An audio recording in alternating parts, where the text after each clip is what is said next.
Good morning, afternoon, good night, depending on when you're watching this video. Welcome back to another one, a fun video planned today. So what I wanted to do was give those of you that edit some insight how I edit. So those are just doing video, wanting to pursue it, or just photography for that matter, as I'm doing both today. I did a video prior about what I do for work with a client named Brett. So that's who we're going to go see today. He's a detail shop, and he has me coming in for some work to do an overview on the day as well as some others. So what I want to do is give some feedback to how to film and, more importantly, how to edit. I use Final Cut Pro, so that's what I'm working with today. So I'm gonna go grab something real quick and then I'll talk to you with the plans.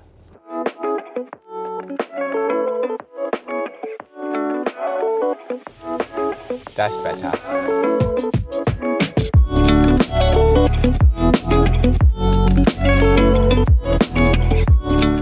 All right, so today, headed to Brett's, and I'm gonna show you how I film, what I film, and basically my mindset of what I'm thinking while I'm filming, in terms of helping myself better in post. So I'm probably gonna give you a little bit of hints and tips there, as well as voiceovers later. I want to get to my desk, probably tomorrow when I get to editing. But some advice for you guys that are looking to shoot is know what your intentions are before you get there. A lot of the times, now don't get me wrong, like going somewhere with no place to be and spontaneous shooting, that's fun and great, especially with pictures. But with video, and if you're trying to, depending on your purpose, if you're trying to demonstrate a purpose or show something or make it cinematic with a, tell a story in a sense, you kind of got to think it through a little bit. So prior to today, I speculated some ideas, got with Brett, and have an idea of 3 different videos we're filming. So I know how I'm gonna articulate the same footage in different ways to tell a different story, essentially. What I mean by that is today we have multiple cars coming in, so I have a day overview for the entire day, so the footage there, along with when I'm going to film individual cars, so I'm not going to use repetitive clips. So that way I can give him content that isn't repetitive, isn't the majority of the same clips. So you can tell it's done professionally, which is my service. Another good tip is be observant. A lot of us who are doing this are creators to a certain extent, so we have that creative mindset. Me, I work better in environments in which I am quiet and observant. Some people like chaos, some people like externally speaking. Everyone's a little bit different, but I know the people that are similar to me are like-minded as well and enjoy working within their own head and visually learning. So I try to articulate that to my clients and be like, hey, I need you to do what you're doing. I'm going to come up with ideas in my head, this, that, and the other. If I need you to redo something, I will speak up. But also you don't want to infringe on what they're doing. So in this sense, I don't want to have somebody do the same thing over and over again and hinder their process. So again, study, know what you're doing beforehand, so that way you can kind of predict what's going to occur and go from there. So there's a few things to go off of, but I'm sure I'll have more later in terms of editing. Speaking of editing, this is why we need coffee. Speaking of editing, if you have any questions with Final Cut Pro, please leave a comment and I'll be happy to help out. But you have to subscribe too, since I got 3. Because I know what it's like to dig on Final Cut Pro and YouTube and try to figure out crap. So I've been there. I've spent hours on projects and something doesn't work, or I can't figure something out, or the quality's terrible, this, that, and the other. So any questions with Final Cut Pro, feel free to ask. Now, lastly, personal thing for me, I really want a Type R, but I don't know if I'm gonna pull the trigger yet. That's my dream business vehicle at the time being, because the Dirty Max, she's a little thick on gas or whatever. So we have one of those coming in, and I'm very excited to see it up close and do a video on it. So I'm probably gonna take my time a little bit more on that. So I'm definitely excited for that. But I don't know if I'm gonna buy one, to be honest, because I have other plans in the works. I I just filmed a video, which should be coming out soon, of something I'm going to look to acquire this year that I think will really help out my channel, as well as something I've always wanted to do. So more to come on that. But I'm about 10 minutes or so there to Brett's, so I'll see you shortly. He told me he's gonna be having a boat coming at some point, but I didn't know it was today. I don't know if he's working on it today, but good thing I brought my truck because he has an anchor and he can't tow that in there. So I'm intrigued. We're gonna go find out if we're filming this day. Are we filming a boat today? No. Ah, you did it? Yeah, we did. Ah, oh, I got excited. You told me it was coming in, so I was like, yeah.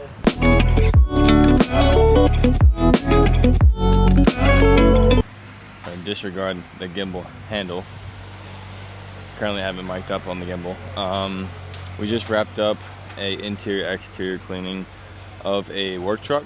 Sorry I didn't film that. Brett and I had to talk and kind of reevaluate the plan for today. It brings you back to what I said earlier. Make sure you have all of that planned out, or at least get with the client, or if it's for you, because the more you plan now, the easier it is later. So right now we have in a Ford Explorer, still doing the ceramic on the Genesis, and then we have I think we have this Cherokee next. I think that's just interior, I'm not quite certain. Unfortunately the boat was already done, if you could hear earlier, so no fun boat content today. But I'm gonna get back in there, get back to filming, try to talk a little bit more, but the majority of this video is gonna be in post when I sit down with you, kind of go over my clips, what the intentions were for each one. Maybe do like one video at a time. I break it up into a few videos depending on what I got and how long this is, because I don't want you to sit through a 30-minute video, because I know if you're here, chances are you probably want to get to learn about Final Cut a little bit. So I'm gonna hop back in there and see you soon. I have this Type R and I love it even more in person, so maybe I'll change my mind about getting another thing. Just kidding, wait till you see it. But check this thing out.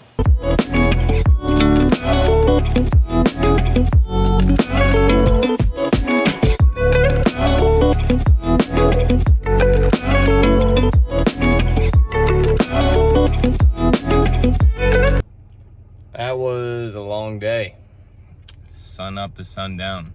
And believe it or not, they're still going. But I got all the footage that I need. So I'm gonna see what I get there. Sorry we didn't get to talk too much. It was chaotic. I think we knocked out 6 or 7 cars and this, that, and the other. So it was a lot. But I'm gonna go head home and upload all this footage. I'll probably do a screen record of how I do that so I can talk about it tomorrow.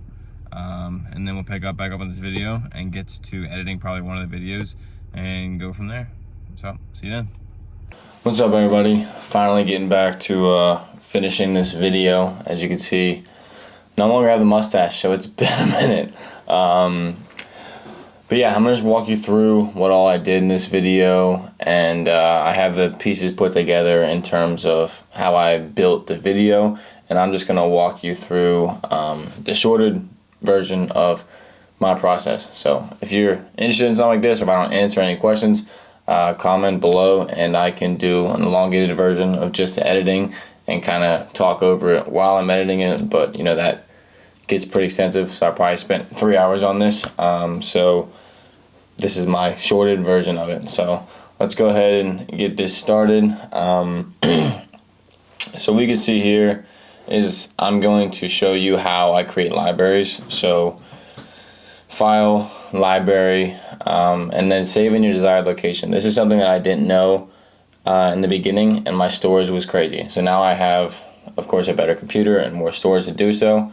But create a folder, save it in there, and now you can change your storage locations to save it within that folder and not to your computer. So for a while I did this and I wasn't able to do it properly.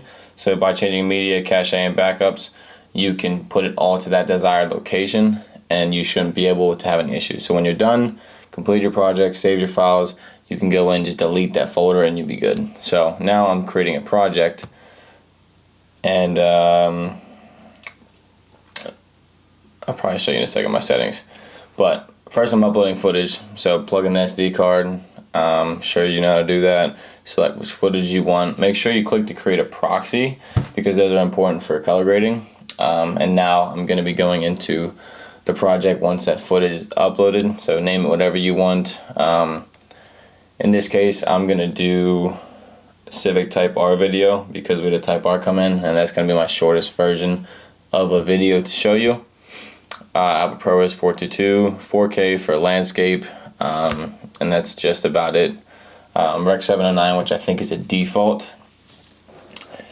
And now what I'm going to be doing is going through and picking the clips. So I mentioned before that Civic Type R was probably fit in maybe like 3 or 4 other projects, but this one is Civic Type R only. So in this case, we had voicing clips, so speaking clips, introducing the car, jump into cinematic, come out of it, jump into cinematic, come out of it, and so forth. So what I'm doing here is essentially picking apart the videoing clips and planning the order, essentially. So each video clip of Brett speaking, I know I probably take multiple cuts. So I don't like to delete the footage because maybe you can use something later if you want to overlay audio and get it to a desired time. But for reference, what I know is I go to the last video clip and chances are it's the last one that I filmed, which is a desired outcome. So I'll normally start with audio because it's kind of the most intricate and helps me plan the video. So because we're doing audio cinematic, I can build the audio, make sure set up how I want. More importantly, I can look at the time variation. So I'm chopping it all up right here, and by looking at the time variation, I can see how much or how far past my desired time I am, so I know which audios and which ones I can potentially put underneath of the video and go over top so we can keep the footage at our desired time. Let's see what we're doing here next. So it looks like I'm still picking clips. So I sorted the audio. So now what I'm doing is going through and picking my B-roll clips. So looking and seeing which clips are ideal. More importantly, which ones I haven't used yet in the other videos, and adding them in, seeing which best sorts the audio at hand. Speaking of audio, this video as well as the final video, I use the same sound, so that way, that way you can watch it all and we don't have any copywriting issues.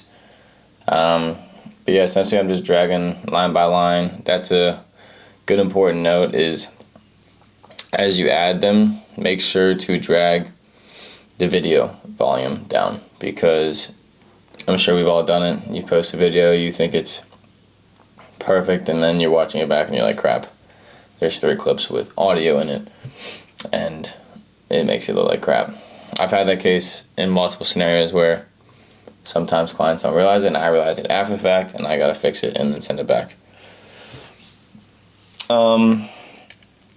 Another good idea is plan your clips accordingly. So for instance, here with this bucket, I have a transition in mind, and that's something I shoot while in person. If I see a cool transition with an object or a person, I'm gonna work around it and just kind of take a mental note that in post you clip them up, get your vision essentially. So that was something like I referenced earlier, where if I see something, I'll have you do it again.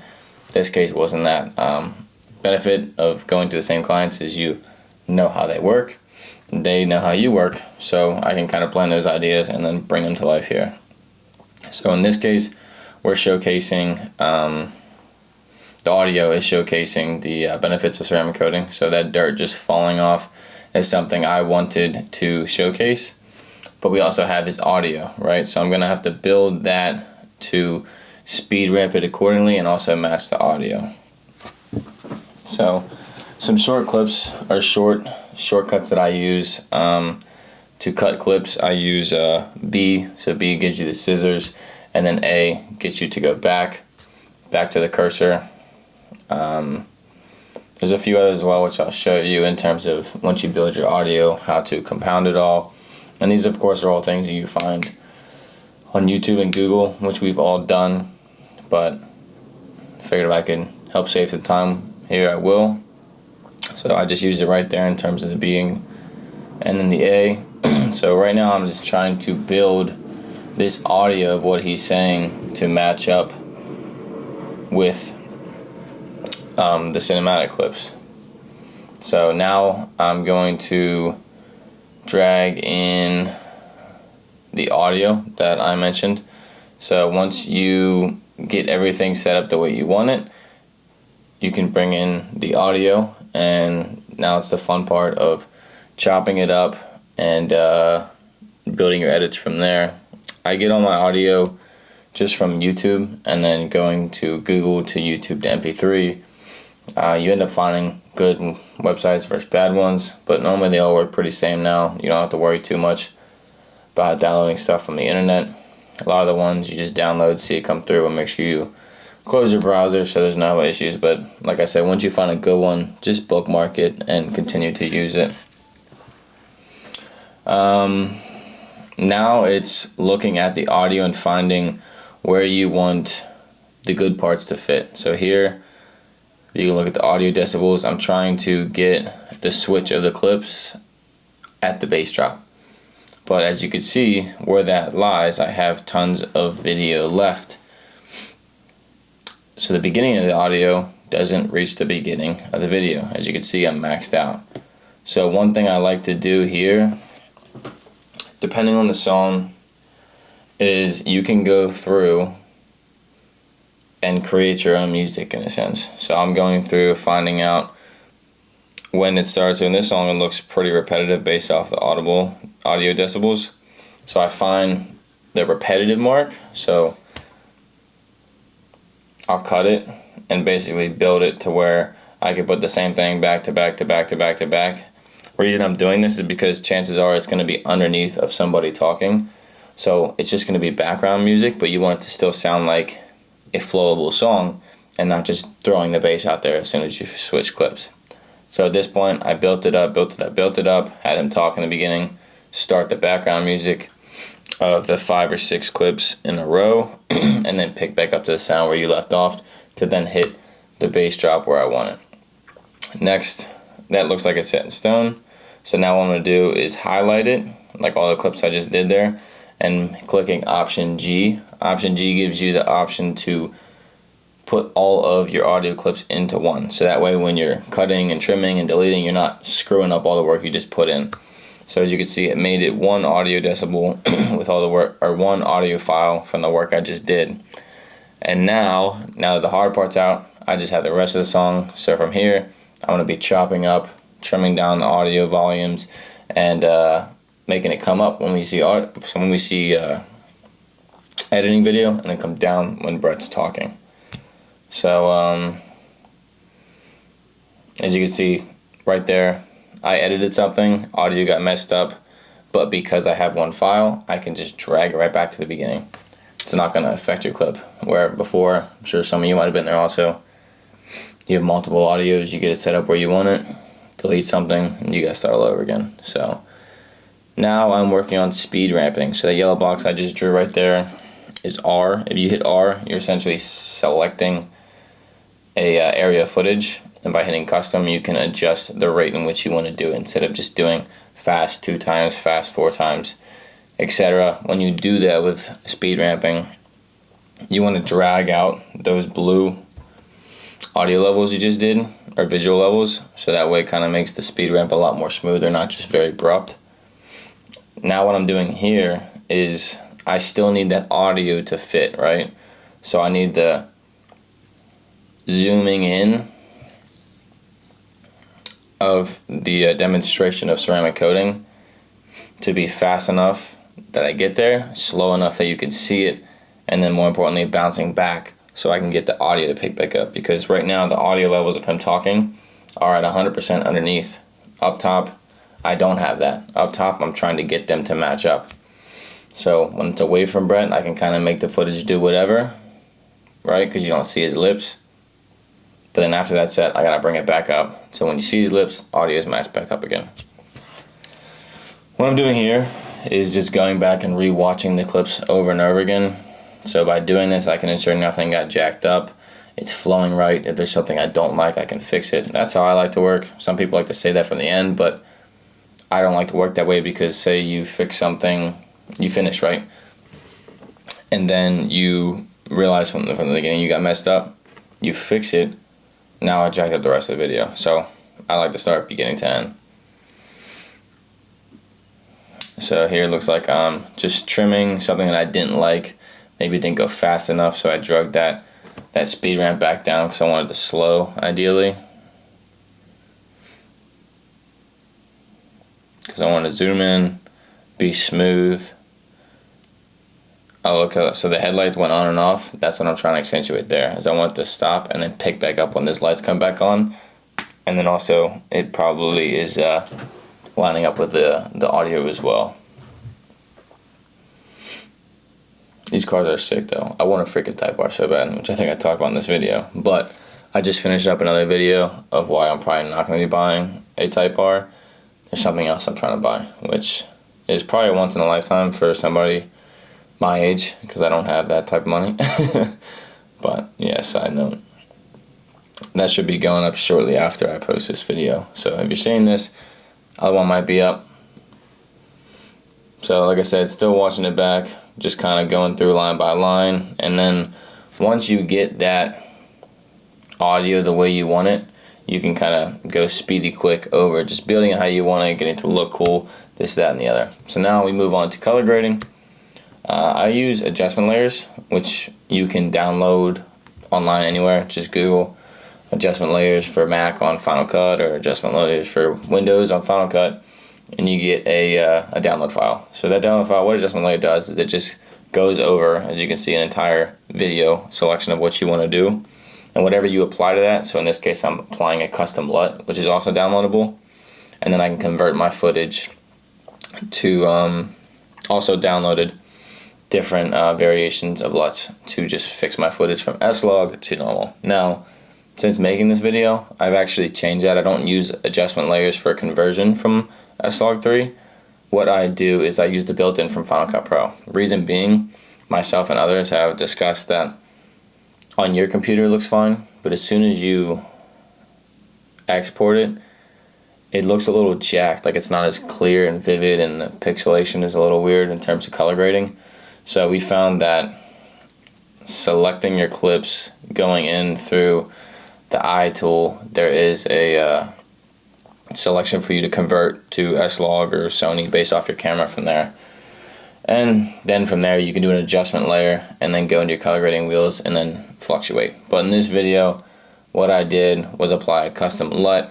Now I can go in video by video, select it, and adjust temperature, color grading from there. So from color, so the difficult thing here is we have external light from outside of him speaking, and then internal light. So it's hard to get, your white balances. So exterior, outside of the garage might look good, but interior might look a little yellow. So what you see is I'm adjusting that clip instead of the adjustment layer, because the adjustment layer affects everything. Adjustment layer wants to be like a good starting point, a good happy medium, and then from there you can go line by line and clip by clip and adjust the temperature from there.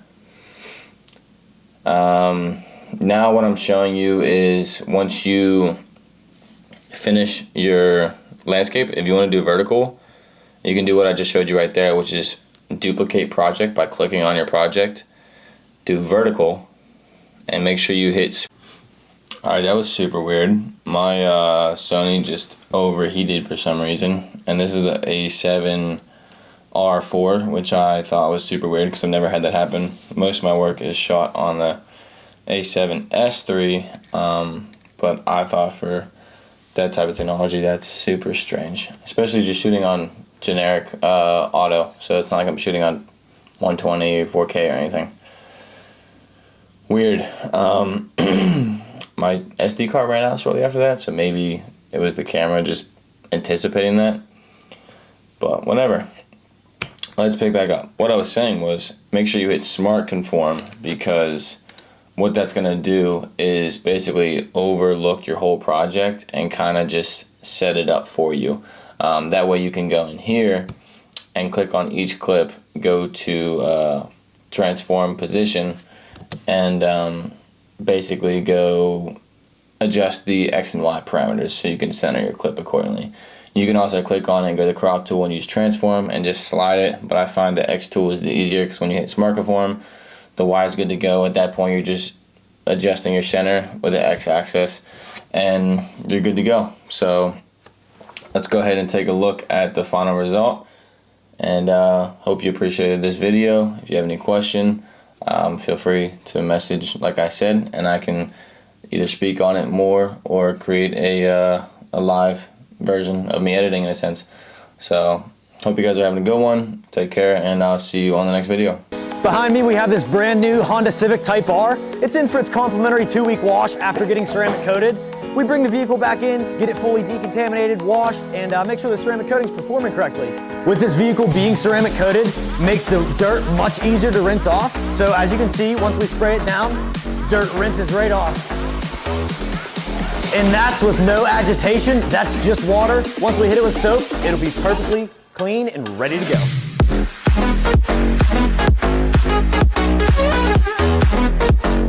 Another awesome benefit of ceramic coating is the water beading properties, which allows us to use an air dryer, which creates the least amount of touching the vehicle possible and is going to reduce any chances of scratching the vehicle. As you can see, tons of water on the hood, but we're going to blow it right off and be completely dry.